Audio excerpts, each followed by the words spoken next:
If you want to send a signal across the empty expanse of space, you have to manipulate an electric charge. But what exact physical motion does that charge need to make to broadcast energy? Start with a baseline. A stationary charge creates an electric field around it, but it remains entirely static. If we move that charge at a constant speed, it acts like a steady current, producing a magnetic field alongside the electric field. But again, nothing fluctuates. In both of these states, stillness and steady motion, the electric and magnetic fields are locked in place. They do not vary over time, and they remain firmly tethered to the physical charge itself. Because the fields are static, no energy detaches to ripple outward. To actually broadcast a wave, the charge has to do something much more dynamic. That brings us to the third kinematic state, an accelerating charge. An oscillating charge continuously vibrates, producing an electric field that constantly changes over time. This fluctuating electric field generates a new, perpendicular magnetic field. That magnetic field then regenerates a new electric field slightly further out. They leapfrog off each other, pushing outward. The energy required to drive this traveling wave does not come from nowhere.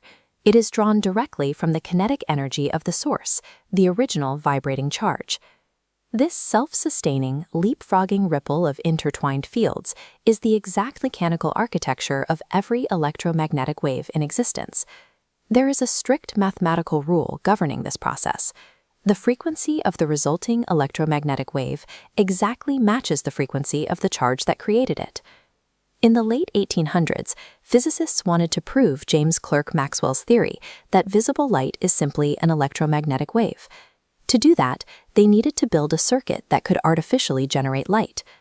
This chart shows the physical requirements for different types of radiation.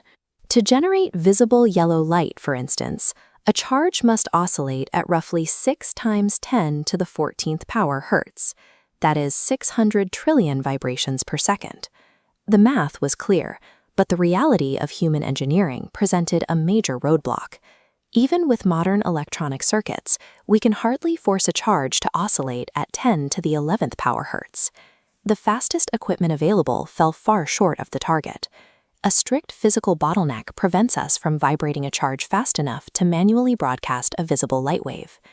To prove the theory, scientists realized they had to abandon visible light entirely and target the much lower frequency invisible end of the spectrum. In 1887, a German physicist named Heinrich Hertz successfully built an alternating current circuit that vibrated charges at these lower frequencies. In doing so, he generated and detected the first artificial radio waves in a laboratory. Hertz's experiment proved that invisible electromagnetic waves were real, sparking a global scientific race to generate different wavelengths.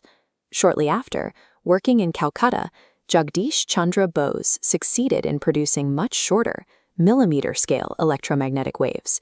His experiments reliably generated waves measuring between 25 and 5 millimeters.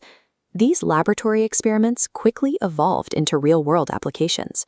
Following Hertz's initial breakthrough, an Italian inventor named Guglielmo Marconi figured out how to harness these low-frequency waves and transmit them over distances of many kilometers. By mastering the simple physics of an oscillating charge, humanity gained the ability to manipulate the invisible spectrum, starting the global transition toward wireless communication.